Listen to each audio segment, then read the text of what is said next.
Hello and welcome, ladies and gentlemen of the internet. Thank you so much for being here. This is an English listening practice with my wife, And featuring our cat. Mai. Generally, this English practice is just meant for you guys to have some English going into your ears. I'm a native English speaker. Andi is a native Spanish speaker. She's my wife. This is our cat, Maya. She doesn't speak English or Spanish. She just complains. She's Texan, so maybe she speaks both. Yeah, but so we're going to be having a discussion today about the topic of limits. Every week we come on here and we have a discussion about something that's interesting to us. If you guys have any questions around limits or what we're talking about, feel free to put them in the chat. We'll try and get to them. But again, this is going to be a kind of a conversation structure between Andi and I. So it'll be less of the traditional live stream and more of the conversation. So, Mrs. Andi, are you ready? I'm ready. What are limits? Whoa, limits, I think for me is like the most difficult word or action. So I guess like limits for me means freedom, means growth, means ownership, and means happiness. What does it mean for you? Well, I just have a question quick before you move on. How could a limit mean freedom? Well, when you set boundaries or limits, you are free to behave or to create actions that you are deciding to do. So you are making more conscious actions instead of letting other people or other circumstances decide it for you. So, for example, if I am setting the boundary that I don't like cats, but I meet you and you have cats, but I don't say anything, I will be with you for who knows how many years, being sad, being upset, being resentful at you because of something that I never speak about, that I never told you um, about my boundaries. So. Interesting. So a limit, think of a limit as kind of like I guess a metaphorical wall, right? Yeah, kind of. Where you say, for example, I will tolerate this up till X point, or I won't tolerate it at all. Yeah, and even like the way you present yourself to others, or like the way you, yeah, basically you present yourself to others. So where do you set that line to interact with other people, and how they can perceive you as well? Yeah. Yeah. So when we're kids, we kind of learn about limits, right? Yeah, that's something that I think it's kind of tricky as well, because when we are kids, for us it's so easy. Well, it depends. It depends on each kid, right? We cannot generalize.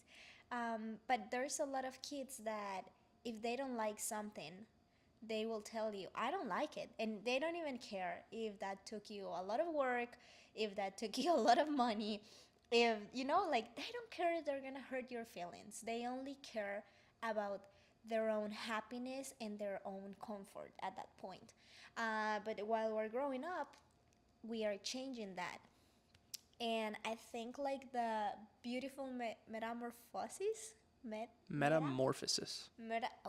metamorphosis of it should be just to still setting those lines or those boundaries, but do it doing them in a more assertive way. Like instead of saying, no, I don't like this, yuck, it's awful, to say like, well, I really appreciate that you spend this time doing this, but I don't like it and I prefer not to eat this or not doing this. Yeah. So kids should put limits in a well. Kids should be assertive, but in a respectful way. Yeah, exactly. And what do you think, Mai? What are your limits in this house? Our cat in this house basically has no limits. She um, runs the house. She comes and sits on us whenever she wants. She complains a lot, especially when she's hungry, and so she's very interesting. Chris says that the volume is a little bit low. Okay, so we're gonna hold this microphone a little bit closer to our mouths.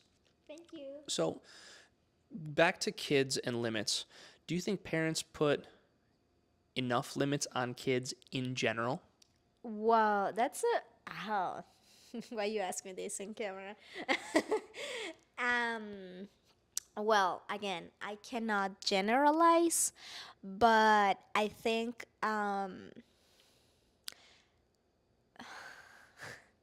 Let's talk about let's talk about your parents. Did your parents put a lot of limits on you? uh yeah, I mean they were very uh they care a lot about the importance of respect, some limits, but they also gave me freedom to choose my own path, to choose my own, or to make my own mistakes in some kind of way. So I think like they had a good balance.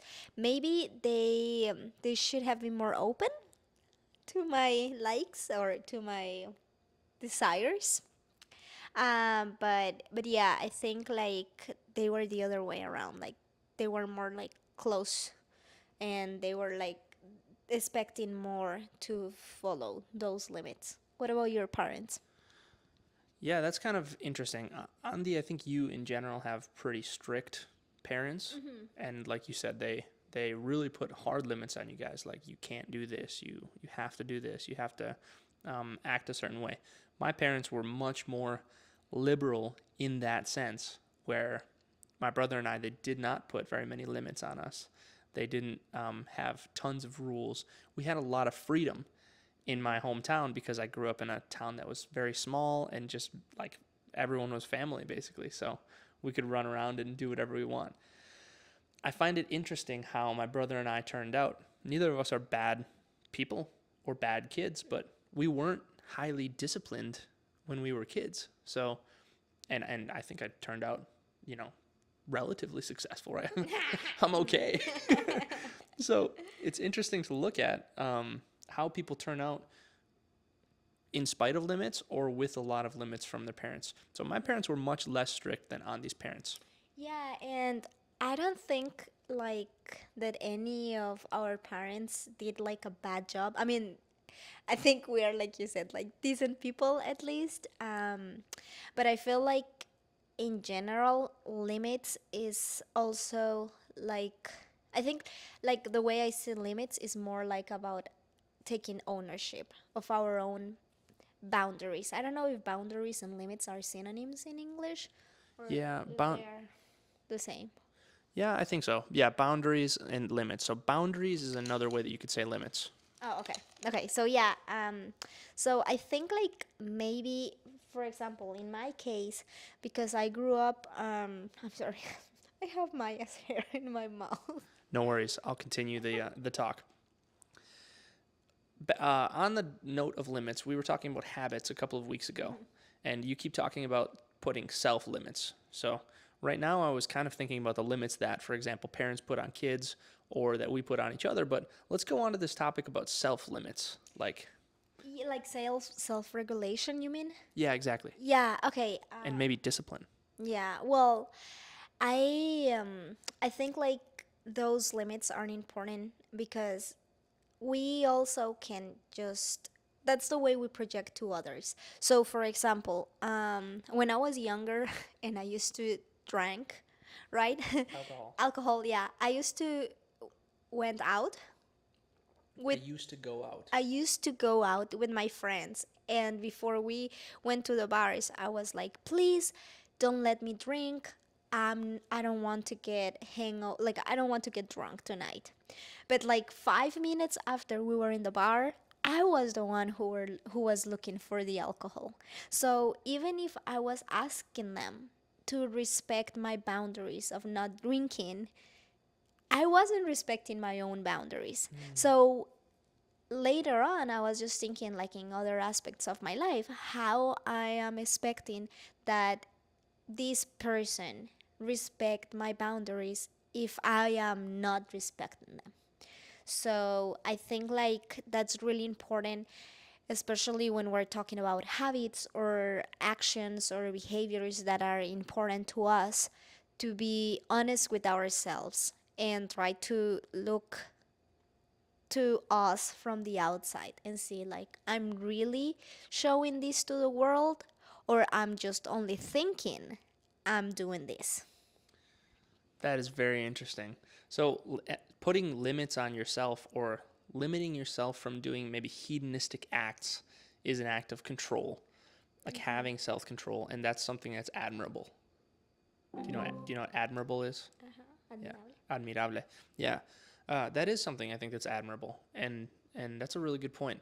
A lot of times we say we're going to do something, but we don't actually think that we're going to do it. So this goes back to the week when we were talking about habits a couple of weeks ago, which is like a change in identity. The Andy of that time was saying, I don't want to drink a lot tonight. But deep down, did Andy really not want to drink a lot tonight? Or Yeah, did Andy right. want to do, those self-destructive behaviors? Yeah, just don't taking responsibility of my own actions because at the end of the night I had the excuse like, "Oh, I didn't want to." But I did the opposite, like I just went and started drinking or doing whatever.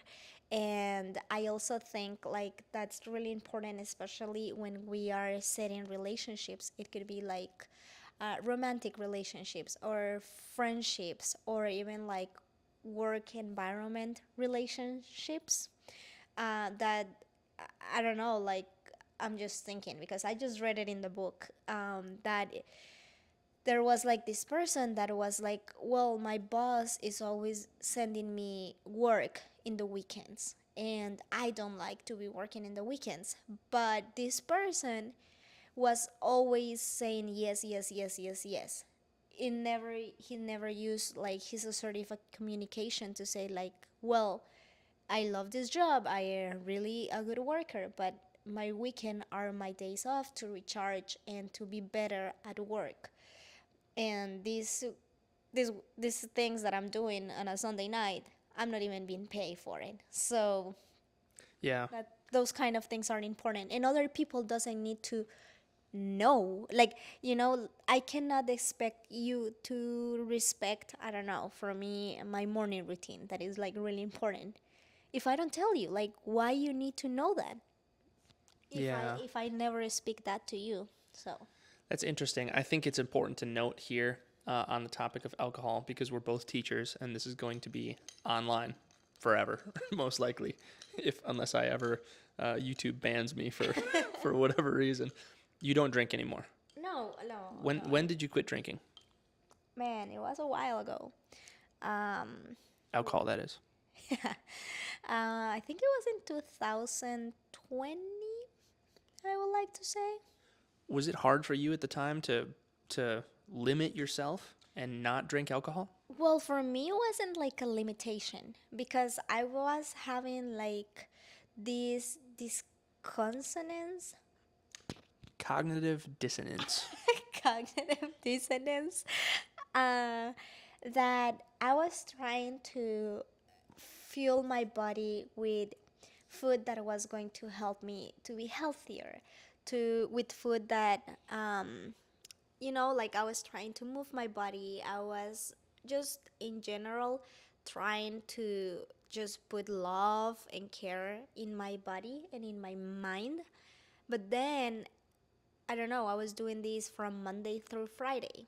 And Friday night or Saturday night, I was drinking and maybe I got drunk. And then the next day, I used to eat like really bad, don't move, and feel like super low energy.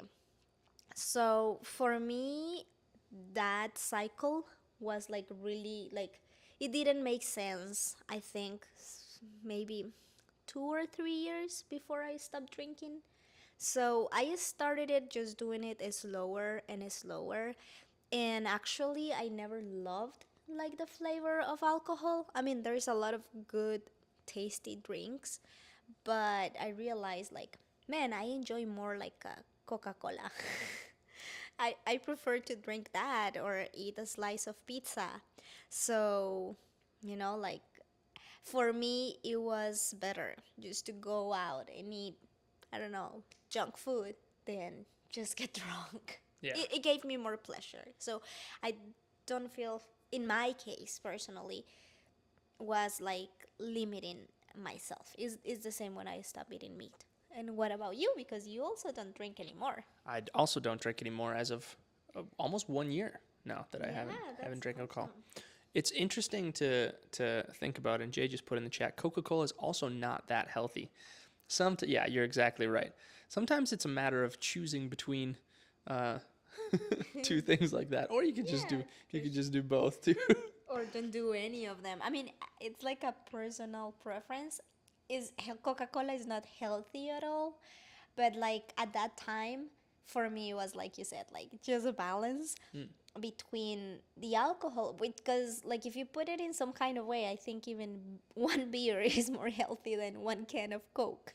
Um, but in my case, I thought that I was getting more benefits from just drinking a Coke, that I enjoyed the taste, and I wasn't going to have a hangover, and I was like satisfied with one can instead of drinking beer and just, you know. Yeah, I just want to kind of linger on that idea, the idea that limits are freedom. So having the control, having discipline over yourself actually makes you more free. It sounds so counterintuitive, which that's a good word, counterintuitive. The fact that I'm going to make myself do stuff. So I tell myself, I'm going to get up at 7 a.m. tomorrow. I'm going to work out. I'm going to work. I'm going to eat healthy. That type of stuff feels like it's limiting to me, like it's like I'm my own slave, or I'm forced to do the things that I say I'm forced to do. Mm-hmm. But in all reality, when I tell myself I'm going to do something and then I actually do it, that means that I'm being honest to myself. And so on the contrary, it's no longer a lack of control, like, oh, I'm forced to do this sucks, that sucks, but it's, wow, I have control over my own life. Mm-hmm. When I say I'm going to do something, I do it, and I actually get it done, and then I start to trust myself more. I start to feel better about myself. I start to know that the next time I say I'm going to do something, I actually do it. And by no means am I saying that Andy and I are perfect at this. No, we're learning. Yeah, I'm just making a comment that, and we admire disciplined people. Mm-hmm. Like I don't know, you've seen my TikTok For You page. It's all disciplined people who do what they're going to say they're going to do. Mm-hmm. This also doesn't mean that you have to have an imbalanced life and become your own slave. Like, oh, Jake, you're going to work 15 hours a day and do XYZ and never be happy. I think it's important to plan those bits of happiness as well, and those bits of things that you like, whether it's watching TikTok or reading a book or doing something interesting like that. It's just interesting that when you show up for yourself, when you say you're going to do something and you actually do it, you start to feel more good about yourself. Mm-hmm. You start to feel more confident. And then the thing that I've noticed more than anything is that you start to trust yourself a lot. And so the next time that something needs to be done and I say, I'm going to do it, I trust myself. Mm-hmm. And I also, it's like I'm backing myself up, Mm-hmm.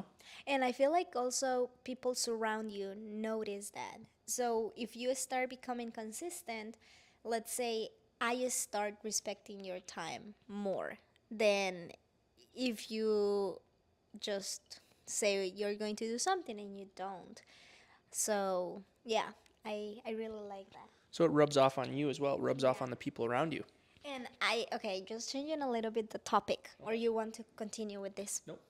So, which area of your life you think is the hardest for you to set limits? That's a great question. Which area of my life is the hardest for me to set limits?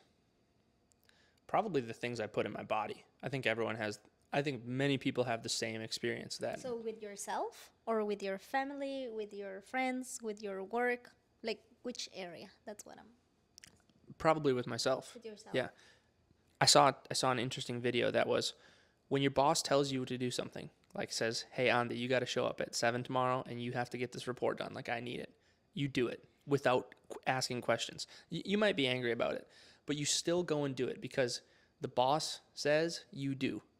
But when it's with yourself, sometimes I'll tell myself, Jake, you're going to get up at 8 a.m. tomorrow morning and you're going to do X, Y, Z. Again, I'm not saying you have to be your own slave, and then I don't do it.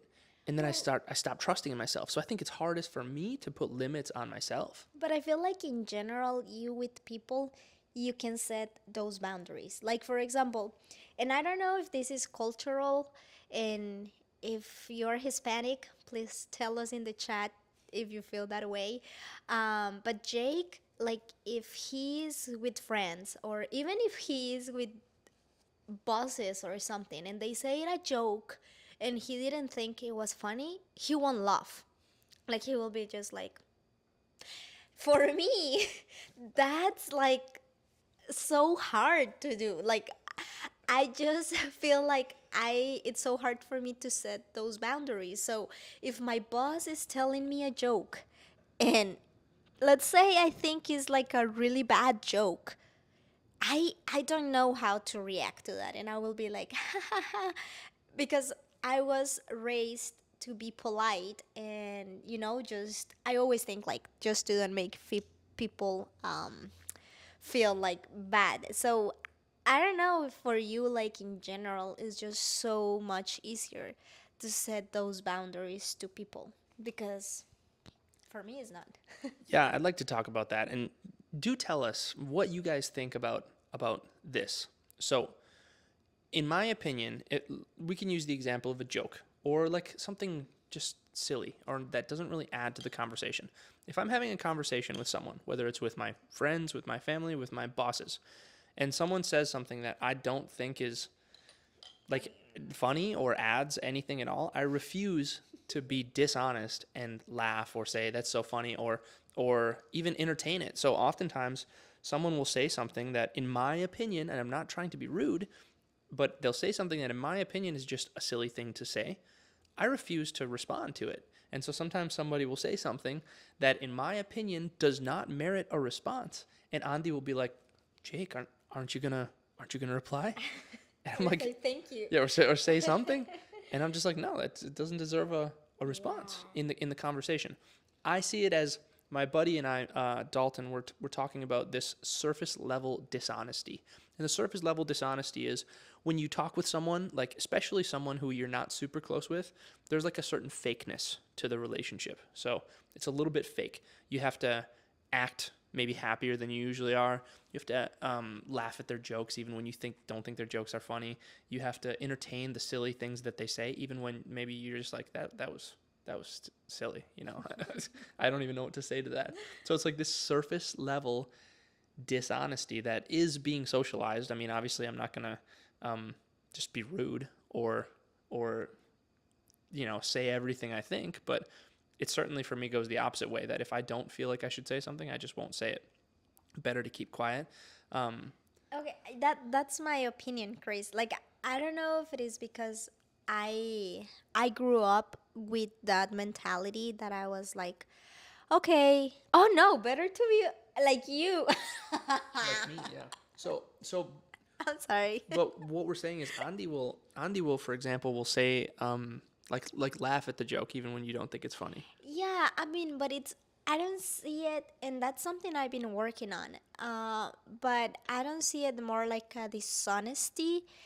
Again, like my process of thinking in those kind of situations is more like is just to be polite. Like I don't want this person just to feel bad because they said a bad joke, or or I don't know. That's what I'm saying. I don't know if it is something cultural or just the way for me just to set boundaries that is harder. So let's segue this into work relationships because your relationship with your boss is something that's a relationship of like it's a professional Yeah. relationship, right? It's important that your boss likes you or at least that he trusts you, Yeah. but it's also important to set limits with your boss. How do you draw the line between being assertive at the workplace and also being respectful and a good worker? This is like the toughest question I've ever asked you. Good luck. Well, the thing is because we don't have like a direct boss, like there are scales. It depends on a lot on the situation. I feel like something I learned from you, especially, is just to be honest. Like if there is a situation, and maybe I handle it more like than with bosses, with parents that I'm talking about their kids, and maybe they are in a really tough situation. I'm just honest with them. from what happened, what I do consider we could do, and I also ask them for feedback. So for example, if I have a kid that it's a 5 years old and is just using like really bad words just to be mean with other kids, after I spoke with the kid and this is like a repeated behavior, maybe what I will do is just to spoke with parents and tell them like this is what is happening. I'm by your side. I'm not against you, but we need to start working with him. Like you as a parent, that's your responsibility, and I'm also here to support with that. But you are the person who should take care of that, or should be the leader of the situation, because of A, Y, Z.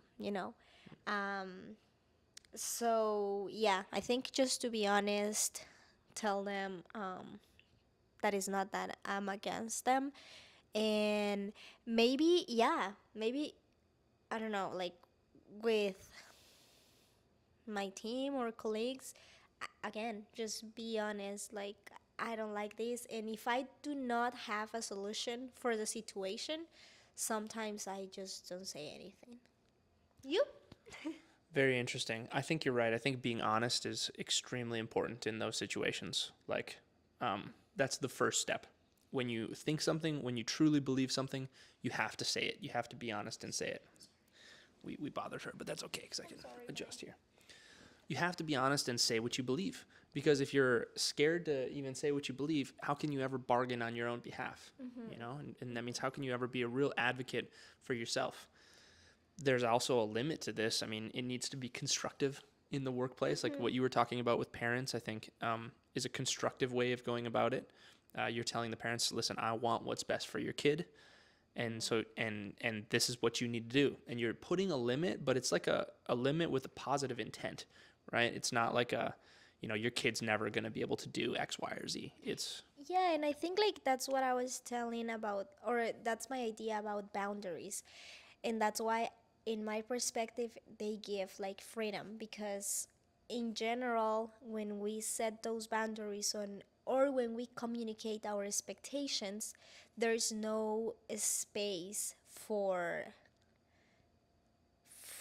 forgetting about them, or that the other person can just avoid them or can overstep them. And if they do, you already have a background or like a base to be upset with it, like yeah. So that's kind of interesting what you were talking about earlier, where you would say that you had a limit. For example, I don't want to eat a lot of cheeseburgers tonight, and then you go out and eat 5 cheeseburgers.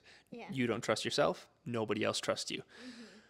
What you're talking about is interesting too right now, that you set a boundary, a firm, clear, and concise boundary ahead of time. You can always go back and say, this was the boundary that I set. So if your boundary is, I'm not going to send any work-related text messages on the weekend. That's the boundary that you set. And then someone replies to, I don't know, one of your texts on the weekend and expects you to reply to them and then gets angry at you. You can always refer back to, listen, I said in my first work email, I will not reply to any text during the weekend. Yeah, and I think like every person is going to react different when we set boundaries. Like for example, if I said, let's say that when you and I we first met, I will never, I don't know, my dream was to be married after 1 week of meeting you. Of But course. but you never ever saw yourself married and you didn't want to. So let's say we move together. We are always like fighting because you feel like I'm always talking about when we're going to get engaged, and then I feel like you are not loving me, and maybe there's a lot of love, but we never discussed or we never actually spoke about which were our expectations at the beginning of the relationship.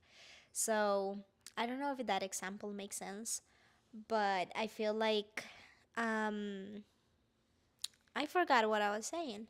But okay, every person reacts different. Okay, so I can tell you my expectations and you can react very openly and be like, okay, yeah, let's just I will try my best to respect your boundaries, and maybe when you are not doing it, I can tell you, hey, Jake, look, you're not respecting my boundary. But then you could be a person who just ignores me because you are so used to cross the line all the time. So when I ask you like, "Hey Jake, you're doing something that I don't like and you know that." You'll be like, "You never have told me that." Like, I had never listened to you of saying that. Or they get upset and they blame you and they take you with guilt. But I think like at that point it's important to know, do we want to stay with this relationship? Do we want to change it? What do we want to do? I'm sorry, I just went through all the. No, you're fine. Interesting thoughts. One thing I wanted to mention as well is, as a teacher, like we're both teachers in the United States. I'm in high school with old kids. You're with young kids. I think we're both going to have the same problem that I'm about to outline, but in different ways. Well, I know we are. When in high school, you during the first week or two of class, you set your boundaries as a teacher, right? You set limits. What can you do as a student and what should you not do? And they need to be reasonable, like we were Yeah. talking about. The boundaries need to be reasonable that you're setting. But we've also found, and you kind of learn this over the years, what I've also found is that it's easy at the beginning to set extremely strict boundaries, and then later in the year or as the year goes by, kind of draw back on them. So at the beginning, I might say, you can't do X, Y, Z. You cannot do this. And if you do, you get in trouble. As the year goes by, I can always draw that back. However, the other way around is not true. So you can't not set boundaries and then all of a sudden set boundaries halfway through the year. I mean, you could, but it would be a lot of work. It just doesn't work. Yeah, it doesn't work long term, but but yeah. One of my coworkers had a funny joke about that. She said that you cannot smile at the kids until Christmas. Yeah. Because we start school in August, you can't smile until Christmas. Then you can smile and kind of let back after Christmas. Well, that's another thing also that I think like it's way different to set boundaries in a individual situation, like, or into a only one person, and do it as a group, and especially like in a system that like the one that we work. So I think like, yeah, we need to be sometimes like more extreme at the beginning. For example, in my case, because I have I have little ones and they are 5 years old. For a lot of them is their first time away from home. So there's a lot of those kids that they truthfully do not know something that is good and something that is bad. Like something basic like hitting the nose of a friend. There were kids that they were like, well, I don't think that's bad. Like, I just didn't like what he said to me, so I just punched him. So it's a lot of, like you said, like setting limits, kind of strict, but at the same time, in my case, because they are super little, be very patient and be very open to explain them why it's not good to punch your friend in the nose, like, so, but yeah, I do agree, and it's just so beautiful at the end of the school year just to look at them and see like how they do understand those boundaries, how they apply those boundaries to their peers. Like, I really enjoy looking at them and be like, hey, please do not talk to me that way, or like, hey, please do not interrupt me, I'm talking, like, I will give you a turn later. So that is really nice. I know it's different for you because yours are almost adult. Um, but I think like in general, those are the things that also help us when we become adults. Like just learning about boundaries, just learning about being nice and kind with each other, which I think they are together with boundaries. Very interesting. I think it happens in high school too, though. I think at the very least, once boundaries are firmly set and everybody has the same expectation, people are way more comfortable. I think it was Piaget who talked about this in his theories about games, that with games that have limits, are extremely fun for humans Yeah. because you know what to expect and you know how to win. Limitless games are not fun for anybody because we don't actually want just true freedom to do whatever we want. We want some certain type of Guidance. structure and then a way to move up a hierarchy within that structure. Mm-hmm. So that's very interesting. If you give some people a chessboard and you tell them all of the rules and you say, go ahead and play, they will have a ton of fun. If you give people a chessboard and you don't tell them anything and you just say, play, they'll be like super bored. Yeah, that actually happens a lot, like with my little ones. Of course, there are times that I just tell them, you can draw whatever you want. But a lot of them, they will be like for 10 minutes, like, or they just start like, going to play or do whatever. But if you just tell them, like, oh, okay, let's just make a drawing about your family, they can stay there for hours. They will draw all the details of it. They will make everything like very detailed. So, yeah, I think like we just need some kind of a structure that help us grow, and also when we have that structure, we decide how we can make it better. And I think like in some kind of way, that's where we get like rebels, or that kind of people, like they just see the structure in another way and they just want to make it better by their own perspective, which could be. Yeah, that's interesting. That reminds me of two groups of people who are walking through a plane and they see a fence. And one of the groups of people says, well, this is stupid. We should take this down so we can go to the other side of the plane, right? And the other group says, maybe we should see what the fence is there for in the first place before we take it down and go to the other side of the plane. And I think that's kind of the eternal battle between the open rebel, maybe, like you said it, and the conservative in the sense of like conserving traditions type of people. And both are important. So I think it's important to, look at systems that we have in place, look at rules, look at boundaries, and say, why is this here in the first place? There's a reason that it was put here. Do we still need it? And at least think about it. Maybe we don't, but at least think about it.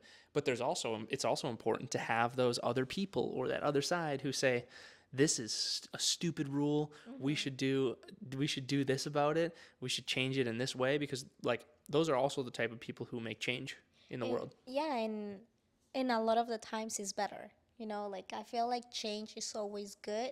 Well, not always, but a Uh, lot of times it's good. do you think more often it's better or more often it's worse? More Like if someone were to, let's just say any traditional system, somebody makes a change to the system, do you think it's more often better or more often worse? better. What about you? Very interesting. I know you already know what I think. I think that anytime anyone tries to make a change to a social hierarchical system, it's almost invariably going to be worse than it was before. However, it is difficult. Like there are some things, systems have a tendency to get ossified. We have this word ossified in English. That's like a stuck. Solidificado. Yeah, osifical in Spanish. Solidific- Yeah. Well, ossified, right? Where it's no longer serving the purpose that it once was. Maybe there's nepotism. Maybe there's thinking of political systems. Maybe there's just rules that are outdated that don't make any sense anymore. And as opposed to making something positive, they're making something negative. So systems do have tendencies to become ossified. Yeah. However, I always am on the side of we should really figure out why this is here why the fence is there before we take it down. But also, I feel like those changes take us where we are right now. Like if we would just stay with, let's see it with technology, if we wouldn't go, well, we know, but like the scientists who create like all of this, yeah, society, we weren't open to it. We should still like continue. We wouldn't be doing this. So I think like changes are more often good. It's just only knowing that is going to be different and be open to adapt to what is coming. Very interesting. Is there anything else that you would like to say about limits? No. I mean, I think like I'm just reading this book, and that's why I'm really like into boundaries right now. But I just think like boundaries in general, at least personally, are one of the biggest thing I've been working for so long. I think like maybe in my all young adulthood, and every time I get like, or I set my line and I set my boundaries, even if at the beginning I had like a very uncomfortable conversation or a very like, hard conversation with someone in long term, it gives me so much peace of mind. Because before, let's say, I don't know, like I I didn't want to talk with a person because I knew this person every time she or he saw me, she was going to ask for favors. So I will prefer to avoid that person just because I didn't want to say no. But when I start learning how to say no and just tell her, like, even without explanations, just no, I just felt more in peace. Like, I didn't even care if I saw this person 24/7. Like, so good to see you, you know? And so I think, like, in general, they're important. In your personal, in your professional, in your family, in your relationship, limits are important, and being honest right from the beginning is important. Yeah, and I think, like, something that the book was saying that I maybe, and I feel like so blessed because I never felt that way. But for a lot of people, it's really hard to set those boundaries with family. And in the book, she was giving the example of a person that her mom always came to her house without no like without even telling her. So she was getting like kind of upset because sometimes she had plans and her mom was like knocking the door, and she felt guilty to set boundaries. And the therapist of the book, she was saying like, it's just, again, just communicate and be assertive, and also be coherent with the consequences. Like, if you already told her like, please just call me before just to see if I'm going to be at home, and you are not doing this, I'm not going to open the door for you. Yeah. Because it's also important to do that with family members or in your friendships. So it just helped me to rethink a lot of maybe relationships I had in my life that maybe I didn't set those boundaries, or that I had them without even notice them. So I think like that's really cool. Would you like to share the title of the book? Yeah, sure. It's called Type it in here. Set Boundaries, Find Peace. I is from Nidra Glover Tawab. She made an episode in the podcast Se Regalan Dudas that I really like, and that's how I found this book. But it's like a really really good one if you're working on how to set boundaries in your life. That's awesome. Let me see if you can. It's got autofocus on our eyes, so you won't be able to see it. Sorry. So I think that's all we have to say about limits. We probably have more to say, but if we talk too long, we'll bore people. I think limits are important. I think, yeah, being honest is important, and I think just saying what you believe and being upfront from the very beginning is extremely important and will make you happier. Also, setting self limits. Even though I love cake, I can't eat cake every single time I want to eat cake. Yeah, So that wouldn't be good for you. yeah, it would be good for me. So and I trust myself more when I have the ability to see a cake and not eat it. Yeah, So yeah. Like, I mean, I feel like you feel like more accomplished. more accomplished. Yeah. Absolutely. So Dalia says, I love that podcast. Se regalan dudas. It's really good, right? I love it. I love it too. Alrighty. Thank you guys so much for watching and for being here with us and for listening to us talk for 45 minutes. That's a long time to listen to our voices talking about limits. We appreciate you guys. We hope that this has been useful to you in some way, whether you heard a new English word, whether you just listened to something interesting, or whether you learned something about limits. And as always, we're open to new ideas. If you guys have topics that you want us to talk about next time, we are more than open to them. We love doing this. We're going to keep doing it every week, I hope. Yeah, yeah. And honestly, please, I don't know, DM Jake or just tell him which type of topics do you guys want to hear about. I don't know, it could be whatever that we will know about. So, thank you so much for listening, for giving us your precious time. We know like how valuable it is, and it's such an honor that you decide to spend some of your life with us. So, thank you so much. Yeah, I don't know what to say something. Keep up the amazing work with your English learning journey. As always, I will still be doing my English live streams on Mondays at 3:45 p.m. Central Time, where I will speak mostly in Spanish, but I'll teach English grammar and things like that. And Andy and I will keep doing these little podcasts, these little English listening practices, usually on Tuesdays, but I'll let you guys know ahead of time. But thank you so much. Have an amazing day. Be safe. Be smart. Thank you. And sorry I interrupted you. Just one more thing. Thank you to. Sorry. Thank you to all the people who is writing in the comments. We love you, and please, like every time we're doing these, just write in there. We would love to be talking with you guys, and I think it will be more interesting for everyone if we're just having a conversation.